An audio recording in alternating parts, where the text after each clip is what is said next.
Well, many thanks for making time to be with us. It is exactly 9 p.m. on this 8th day of November 2023. Many thanks for making time to be with us here on Lookuptv on a day when Meru Governor Mwangaza took the podium to defend herself against accusations made by the members of the County Assembly, a session that is still ongoing in the Senate. Now remember, you can watch this bulletin live on our Facebook and YouTube pages at Lookuptv. Now, as the President prepares for his State of the Nation address, and even on the eve of that particular address, amid high expectations from Kenyans, frustration is on the rise as the Minister of Interior has revised charges for various services in the country. A new ID applicant will have to part ways with 1,000 Kenya shillings, while those replacing IDs will part with 2,000 Kenya shillings, up from the 100 shillings before. Now, strange would be an understatement.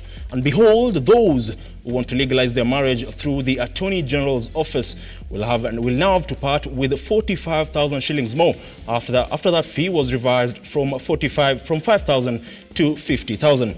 Now, basic passport applicants will now have to part with 7,500, up from the 4,500, just weeks after the government promised to tackle corruption in the immigration department. And despite remittances amounting to billions of money yearly, more pain for Kenyans in the diaspora, as they will now have to part with at least 1.2 million shillings for his or her child too, rather who was born abroad, to become a permanent Kenyan resident. Now, dear Mr. President, the question remains, is the revision of all these charges a priority as opposed to the reviving of the economy? Where will Kenyans get the money to afford all these services if the economic situation does not change? And lastly, is this what Kenyans were promised during the campaign period? Over to you, Mr. President. Now, let's have a look at what's making headlines tonight.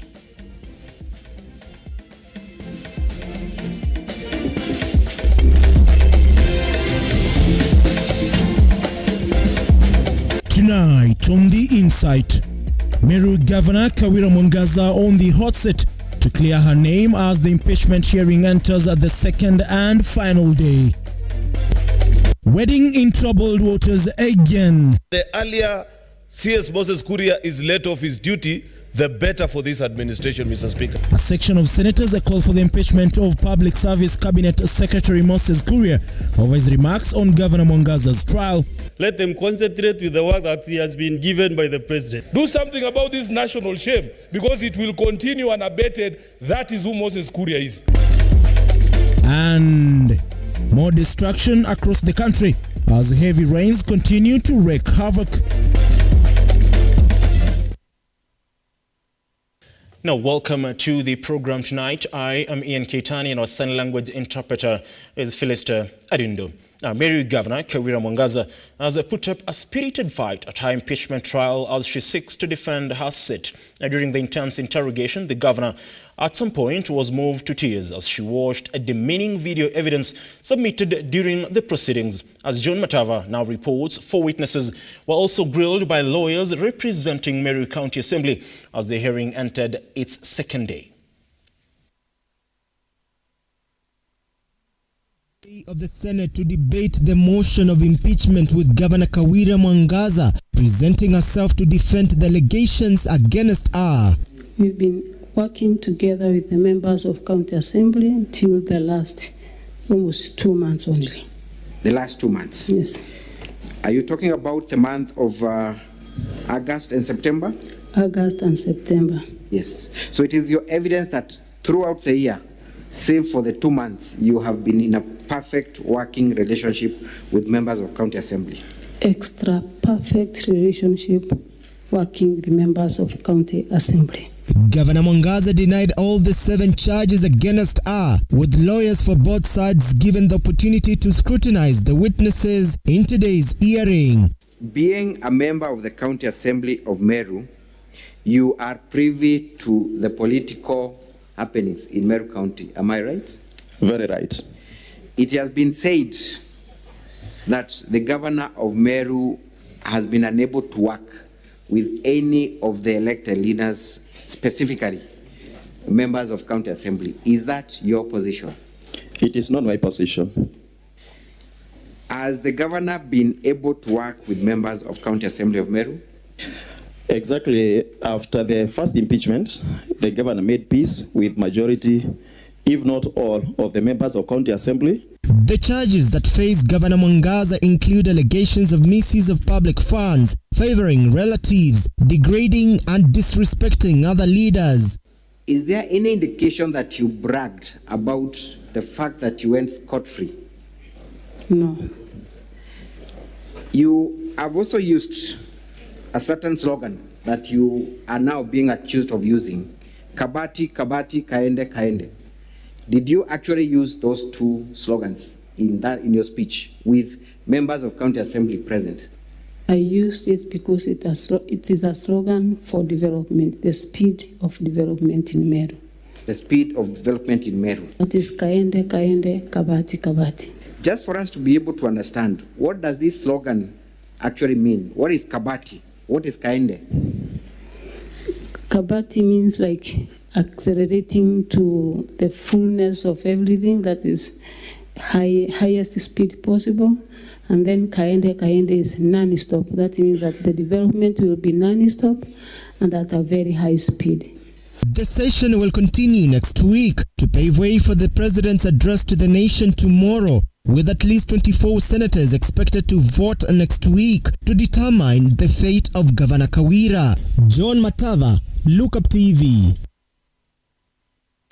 Well, if you're following those proceedings, you should have heard the words used by legislator or lawmaker Mpuru Aburi in referring to one Kawira Mwangaza, and a lot needs to be done because those sentiments leaves a lot to be desired. Moving forward, the Public Service Cabinet Secretary Moses Kuria is a man under siege yet again following his remarks on social media regarding the impeachment of Meru Governor Kawira Mwangaza.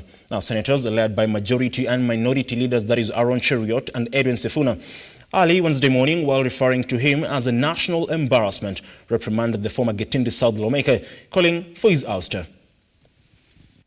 Moses Kuria, a seasoned controversial politician whose political career has been marred by controversy, most recently transferred to the Ministry of Public Service from the trade docket, weeks after attacking the fourth state regarding the importation of edible. Kuria, who has resorted to using social media to express his opinions on various issues, rattled senators, most of whom are from the ruling coalition, led by Majority Leader Aaron Cheruiyot, after accusing them on his X account of taking sides in the impeachment trial of Governor Kawira Mwangaza. The seemingly angered leader of Majority, who doubles up as the Kericho senator, took a swipe at the cabinet secretary over his sentiments on social media, while expressing his support for the cause to oust the embattled CS. I want to register my disappointment in the increasingly unbecoming conduct of Cabinet Secretary Moses Kuria, a man who's continually embarrassing the appointing authority and casting serious doubts on the choice ability of none other than His Excellency,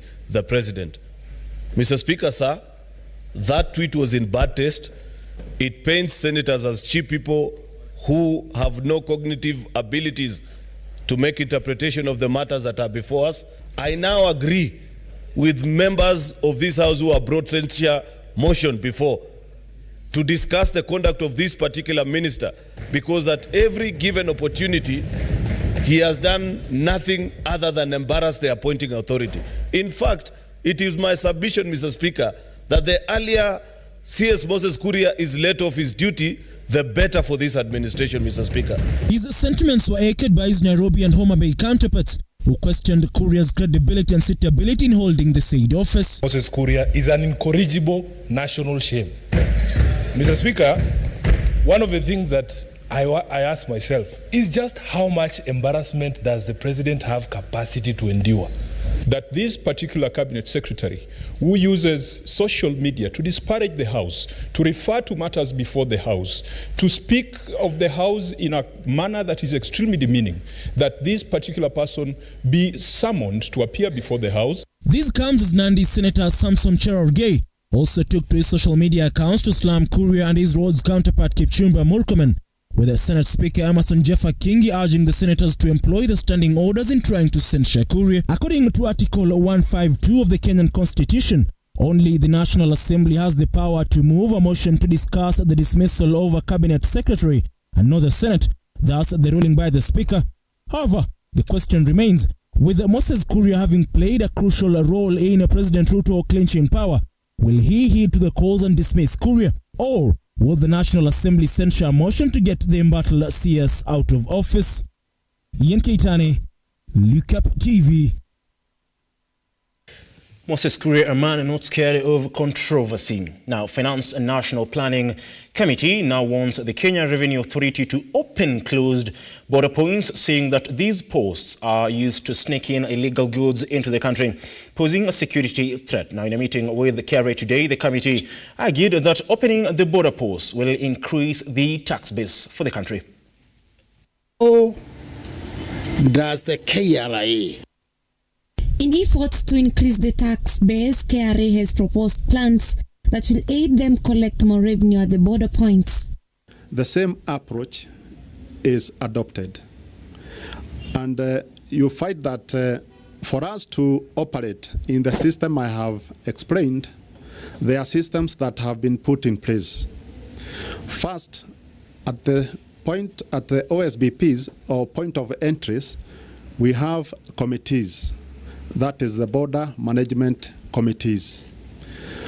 And in every border, large border, KRA is the lead agency. We are the chair of those committees, and we ensure the coordination of all the borders run smoothly as it is expected.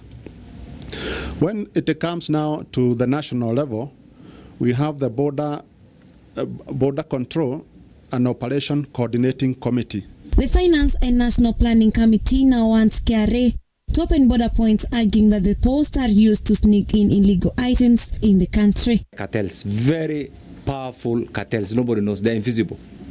The sugar that you consume here, part of it camouflaged as mumias, and this comes through those borders. So officially, and this is my take, and this has been my take, it is safer, it is better, it's convenient to have the border officially open, because it's unofficially closed for the wheeler dealers, the carteliers. The committee has promised to propose an amendment bill seeking to reduce the amount of tax imposed on tourist goods as they visit the country. To portray a good image of the authority and be sure of this support. Where it is about legislation, we have picked it up. We'll pick it up with the Cabinet Secretary for National Treasury so that they can take it to the Ministers of Finance in the region. But even as we do that, we also institute an amendment in our own parliament here, so that we, a law that was passed 2004. So much has changed since then. KRA has maintained on Tourism Cabinet Secretary Alfred Mutua sentiments that tourists will not be taxed on arrival with goods if only the goods are for personal use and not for sale. By KA at the airport. So we're in discussions with them in terms of the infrastructure, the layout, even the positioning of the scanner, what is the optimal place to put it so that passengers are not inconvenienced, and how, having private areas where we can, verify and even interrogate the travelers when they come in. So those are all areas that we've already identified, and we are working on that. Mevin Getembe, Lookuptv, Nairobi. Thank you very much, Mevin Getembe, for that particular story. And on that note, by the way, we take a short breather. We'll be back with more news, including the raging floods here in the country, contrary to what the president said.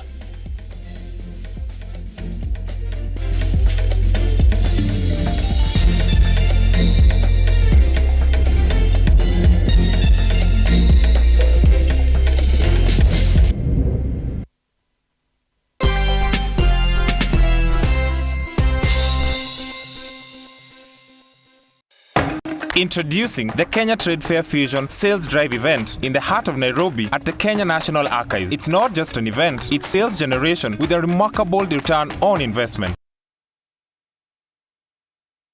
Get ready to let your booth do the talking as you study new market trends with lots of entertainment featuring traditional live bands, DJs and artists. For vendor registration, call 0724 715 334 or 0713 907 584 or 0723 861 173.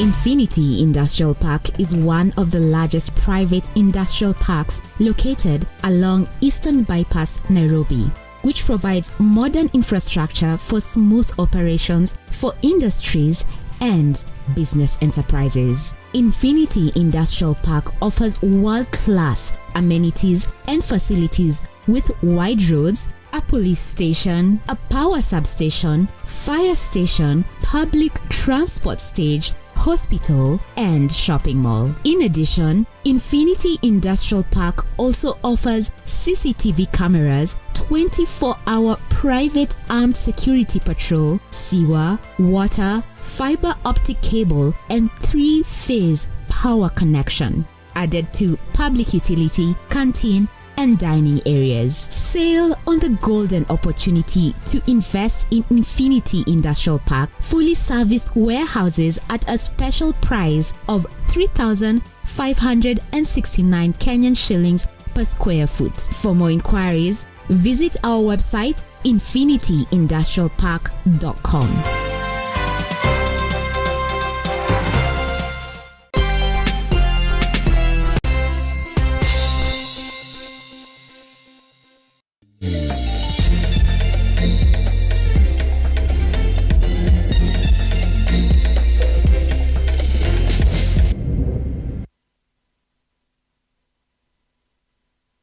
Now, many thanks for staying with us. Let's continue the bulletin. And hundreds of people in Samburu and Machakos counties have been left homeless due to the floods that have left a wave of destruction, with residents calling on the government to address the dire situation, as Regan Lemegran now reports.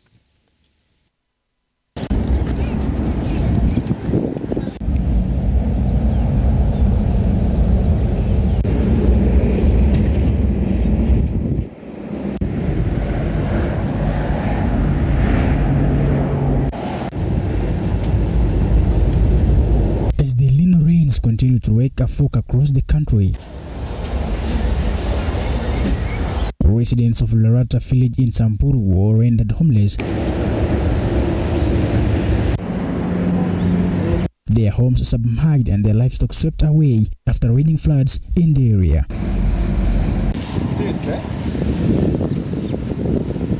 Transport was also paralyzed after the Marsabit highway was marooned by the floods. Maji inaingia kwa buroti, inabeba kila kitu, unga, nini, makondoro inajaa, pito sinajaa, kwangu sinabeba kuku, mbuzi sinakunywa maji, chakula hatuna. The same was witnessed in Itomboni, Kiumbi area in Machakos County, with residents raising concern of contracting waterborne diseases as a result of poor hygiene and pneumonia-related complications occasioned by cold nights. Have had a big challenge by the contractor. That they have been able to construct drainage in a way that it is affecting our land in a big way. As you can see, there is a lot of flood water that has been directed to my piece of land together with my neighbors, and we are appealing to the government to make sure that something is done, because this project is rendering our land useless. We are not opposed to the construction of the road. The idea is welcome. But as you can see here, there is a lot of water in my piece of land. You can see the tunnels that have been constructed, directing all the water, all the landway water from the hills up there to our pieces of land. So we are appealing for the construction authority to make sure that proper construction is done and proper drainage are done. Rains continue to pound various counties in the country just weeks after President William RUTO said the Met Department had said the country will not experience heavy or El Nino rains. Now, moving forward, Azimio leader Raila Odinga has called for the compensation of freedom fighters for the sufferings they went through to liberate the nation. Speaking as he presided over the launch of Mau Mau Freedom Fighters Foundation website and a memo in Langata, Nairobi, Raila further emphasized on the need to deal with all historical injustices.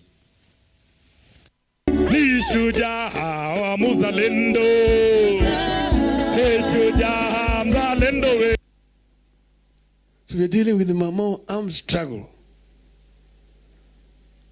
which itself had a very, very accelerating effect in creating consciousness among the people across our country.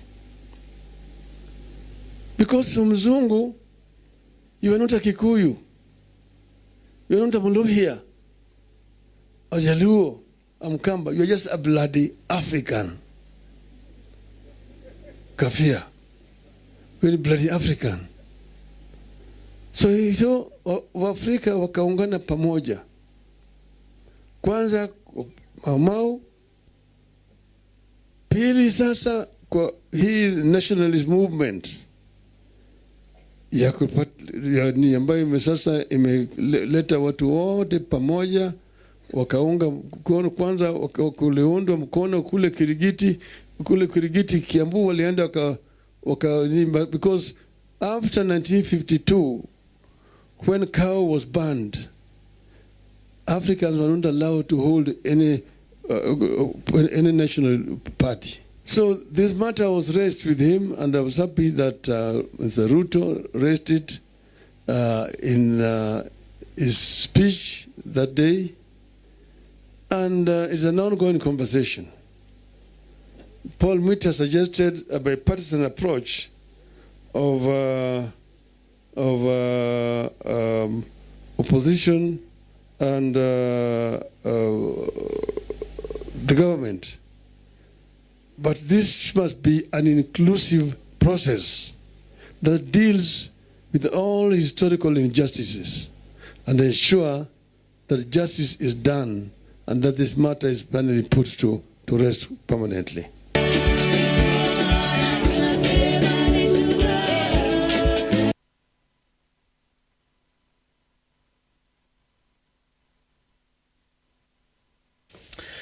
Now, Interior Cabinet Secretary Kithure Kindiki now says unnamed leaders in the current regime are behind the increase of cases of cattle rustling and banditry in the northern part of the country. Now, the CS who appeared before the National Assembly to respond to an array of issues says the security operators are in pursuit of these leaders who are financing youths and perpetrate crime for selfish economic gains. CS Kindiki has also made it clear his ministry has revamped security in Lamu to respond to threats posed by the terror group Al-Shabaab.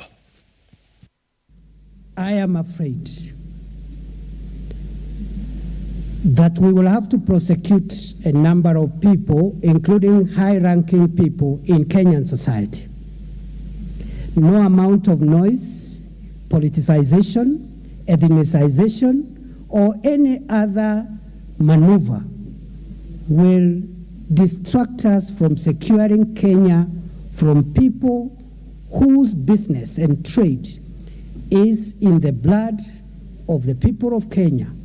They buy expensive firearms, give poor boys who have never been in school, who have no food, who have nothing, to go and kill people, collect property, which property, much of it goes into the hands of merchants. I want to report, therefore, we've made a lot of progress in profiling the major catalysts, beneficiaries, benefactors, financiers, spiritual leaders, and political godfathers of crime who perpetuate the crime of banditry, other crimes, by stockpiling small arms and light weapons, giving it to innocent citizens of Kenya to kill their...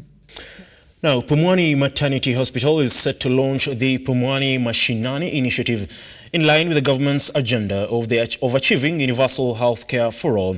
Now, speaking during the media tour, the chairperson of the Board of Management of the facility, that is Dr. Mercy Mwangaza, said the task force, which was put in place by Nairobi Governor Arthur Johnson Sakaja, has seen positive changes in service delivery in a span of 8 months. And we've invited you all here today because we have two big milestones for this hospital. One is what we are calling our journey to 100. As we speak today, we are 97 years old, and in 3 years' time, Pumwani will be 100 years old. And this is very monumental for a hospital that was founded 97 years ago. And particularly with the governor's initiative that Nairobi must work, we have been commissioned on an RRI by the governor to ensure that we improve the services in Pumwani Hospital. And our motto really is customer obsession. I'm sure you've heard the governor talk about that, customer obsession. And therefore, what we've done working together as a Interior Cabinet Secretary Professor Kithure Kindiki has termed drug abuse as one of the key threats to security in the country. Kindiki, who spoke in Tetu, Nyeri County, where he inspected and accredited the Uhuru Treatment and Rehabilitation Center, maintained that his ministry, in collaboration with NACADA, will lead fights against drug and substance abuse. In substance abuse, Interior Cabinet Secretary Kithure Kindiki has stated that drug and substance abuse has been ranked third on the list of major security threats in the country. Katika vita hivi tunapigana na madawa ya kulevya, tunapigana vile vile na vileo vyenye sumu ambavyo havijahitimu vile vipimo ambavyo vinakubalika na wataalamu wa afya. Na vile vile tunapigana na uraibu. CS Kindiki, who spoke while in Nyeri County where he led inspection and accredited the Uhuru Center for Treatment and Rehabilitation, commended partnership between national and county government in combating menace caused by drugs and alcohol abuse. Wizara ya Usalama wa Taifa itaendelea support ama kuunga mkono NACADA kutafuta rasilimali za kutosha ili shirika letu la NACADA litimize wajibu wake. The CS further noted that addiction to drugs remains a major challenge to the youth, and it is for this reason that NACADA has been tasked to do follow-ups on persons who have been rehabilitated to help them recover from drugs and substance abuse. Wale ambao watahitimu kutoka vituo kama hivi wasaidiwe. Wale ambao hawana ujuzi ama ufundi ama utaalamu, tuwatafutie ufundi na utaalamu, hili iwe ni njia moja ya kujikimu kimaisha na kuhakikisha kwamba wamefaulu katika maisha baada ya kusaidiwa. CS Kindiki has assured that the government is strengthening capacity of NACADA to suppress supply of illicit alcohol in order to complement the ongoing national operation to tame drugs and substance abuse aimed at liberating thousands of young people misled by unscrupulous drug dealers. Beatrice Kageha, Lookuptv. Now let's get sporty, and Sports Cabinet Secretary Babu Namwamba has been called to appear before the National Assembly to elaborate on Kenya's readiness to host the 2027 African Cup of Nations. As Robert Church now reports, Sports Committee Chairperson, that is Daniel Wanyama, insisted that the stadiums have no capacity to hold such tournament. Undoubtedly, unequivocally, without any prevarication or circumlocution, Kenya is readier than you can ever imagine. A few days after the Cabinet Secretary in the Ministry of Sports, Babu Namwamba, promised that Kenya is ready to host the 2027 Africa Cup of Nations, Parliament has asked Babu to appear before the Parliament Committee to update the members on the readiness of the country to co-host the tournament alongside Uganda and Tanzania. And secondly, Honorable Speaker, even when Qatar was given the go-ahead to host World Cup, they were not ready. But because they had the environment to allow them to prepare and be ready, they were given that qualification. So I don't think us saying that Kakamega and Kisumu are not ready right now should be a conclusive qualification that they are not able to host these games. The National Assembly Majority Leader Kimani Ichung'wah seconded the motion and summoned Babu to appear before the Parliament. Questions to the Cabinet Secretary to come and answer, because the Cabinet Secretary should be in a position to even be able to expound on the ownership of certain stadia, who owns what stadia, who is developing such stadia, because what we are doing now, Honorable Speaker, is second guessing. I have heard the Honorable Mboko claim that Kipchoge Keino Stadium is owned by the Uasin Gishu County Government. On the other hand, Sports, Arts and Culture Chairman Daniel Wanyama assured the committee the state of our stadia cannot hold the African most prestigious tournament. As it stands, Honorable Speaker, and I'm talking from a sportsman point of view, that the stadiums are not adequate to host that magnitude of that tournament as we speak now. Thank you, Mr. Speaker. Robert Chacha, Look Up Sports. Now, the Kenya national 15s rugby team Simba is fully prepared to show their prowess in the forthcoming Elgon Cup that will be held in Kisumu County. Elsewhere, the Victoria Cup top try scorer Joao Nzuga, the team said, is working on their set pieces to ensure they will clinch the title. Now, Kenya Rugby Union, on the other side, has received 15 million shillings sponsorship to facilitate the upcoming tournaments of the Elgon Cup and the Safari Sevens.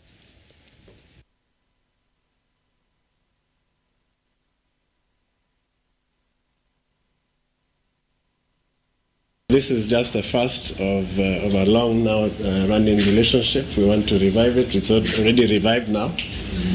Safari Sevens is going to be a big event. Not as big as it used to be, but we are starting off. As you said, we have missed a number of them. So we are starting next weekend. A few good teams have confirmed, but we want to tell all Kenyans, come out in big numbers. Rugby Sevens is back. Safari Sevens is back next weekend. Book the dates. The tickets are being sold online, and it's going to be a great event. As you know, we support sports. Well, those are just some of the stories that we had prepared for you tonight. Many thanks for making time to be with us tonight. Even as you know, the new reverse charges by the Ministry of Interior continues to elicit mixed reactions among Kenyans ahead of the State of the Nation address by President Dr. William Ruto tomorrow. Of course, expectations are high. Kenyans are expecting that President William Ruto will talk about the matters reviving the economy and the cost of living, and even the most important thing being the rise in the cost of fuel, as Energy CS Davis Cholshur alluded to a couple of days ago. Now, that is all that we had for you. Thank you. Do have yourself a lovely night. And like always,